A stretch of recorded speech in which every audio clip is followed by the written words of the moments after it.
తాకట్లో ఉన్న బంగారాన్ని విడిపించలేక వడ్డీల మీద వడ్డీలు కడుతూ ఇబ్బంది పడుతున్నారా? అయితే ఇప్పుడే సంప్రదించండి శివ గోల్డ్ కంపెనీ. మీ నమ్మకానికి మా హామీ శివ గోల్డ్ కంపెనీ. ఇప్పటికిప్పుడు లోక్సభ ఎన్నికలు జరిగితే కేంద్రంలో మళ్లీ ప్రధాని నరేంద్ర మోదీ నేతృత్వంలోని ఎన్డీఏ అధికారాన్ని నిలబెట్టుకుంటుందని సర్వేలు చెబుతున్నాయి. అయితే గతంతో పోలిస్తే ఎన్డీఏ కూటమిలోని బీజేపీ సొంత బలం తగ్గిపోగా రాహుల్ గాంధీ నాయకత్వంలో కాంగ్రెస్ బలం పుంజుకుంది. వీటన్నిటినీ మించి సీఎం పదవి చేపట్టిన 3 నెలల్లోనే తమిళనాడు ముఖ్యమంత్రి విజయ్ దేశంలోనే 3వ అత్యంత ప్రజాదరణ పొందిన ప్రధాని అభ్యర్థిగా నిలిచారు. దేశంలో ఇప్పటికిప్పుడు లోక్సభ ఎన్నికలు జరిగితే బీజేపీ నేతృత్వంలో ఎన్డీఏ కూటమి అధికారాన్ని నిలబెట్టుకుంటుందని mood of the nation survey తేల్చింది. ఎన్డీఏకు 326, ఇండియా కూటమికి 185 సీట్లు వస్తాయని అంచనా వేసింది.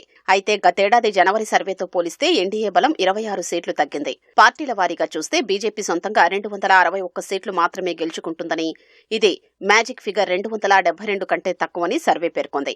విద్యా వ్యవస్థలోని లోపాలు, పేపర్ లీకేజీలపై ఆందోళనలతో ధర్మేంద్ర ప్రధాన్ రాజీనామా వంటి పరిణామాలు బీజేపీ ఓటు బ్యాంకుపై ప్రభావం చూపుతాయని వివరించింది. మరోవైపు రాహుల్ గాంధీ పోరాటంతో కాంగ్రెస్ పార్టీ అనూహ్యంగా పుంజుకుని గతంలో అంచనా వేసిన 80 సీట్ల నుంచి ఏకంగా 106 స్థానాలకు ఎగబాకే అవకాశం ఉందని సర్వే అంచనా వేసింది. జూలై 20న ఢిల్లీలో విద్యార్థులపై జరిగిన పోలీసుల లాఠీచార్జ్ ఘటనను లేవనెత్తడం, మహిళా రిజర్వేషన్లు వంటి అంశాలపై రాహుల్ కొత్త వ్యూహాలతో పోరాటం చేస్తుండడం కాంగ్రెస్ కు కలిసొచ్చిందని వివరించింది. ఓట్ల శాతం పరంగా చూస్తే ఎన్డీఏకు 45%, ఇండి కూటమికి 39% ఓట్లు వచ్చే అవకాశం ఉంది. జూలై 1 నుంచి ఆగస్టు 25 వరకు ప్రత్యక్షంగా 25,184 మందితో పాటు గత 6 నెలల్లో సి ఓటర్ సేకరించిన మరో 91,795 మంది అభిప్రాయాల ఆధారంగా ఈ సర్వేను రూపొందించారు.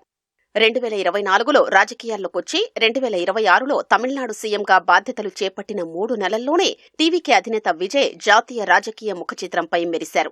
దేశ తదుపరి ప్రధానిగా ఎవరికి మద్దతిస్తారనే ప్రశ్నకు 48.7% మంది మోదీ, 27.1% మంది రాహుల్ వైపు మొగ్గారు.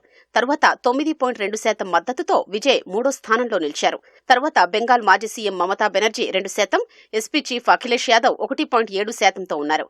విపక్ష కూటమికి నాయకత్వం వహించడానికి ఎవరు సరైన వారన్న ప్రశ్నకు రాహుల్ గాంధీకి 29%, తర్వాత సీఎం విజయ్కు ఏకంగా 12.2% మంది మద్దతు పలికారు. మమతకు 8.5%, కేజ్రీవాల్కు 7.5%, అఖిలేష్కు 6.9% మంది మద్దతిచ్చారు. విజయ్ ప్రధాని అవుతారని తమిళనాడు మంత్రులు శరత్ కుమార్, ఆదవ్ అర్జునలు ఆకాంక్షించారు. పార్టీ ప్రారంభించిన 2 ఏళ్లలోనే సీఎం అవడంతో పాటు 2029 నాటికి విజయ్ను జాతీయ స్థాయి ప్రధాని అభ్యర్థిగా నిలబెట్టాలన్న టీవీకే ఆకాంక్షలకు ఈ సర్వే ఫలితాలు మరింత ఊతమిస్తున్నాయి.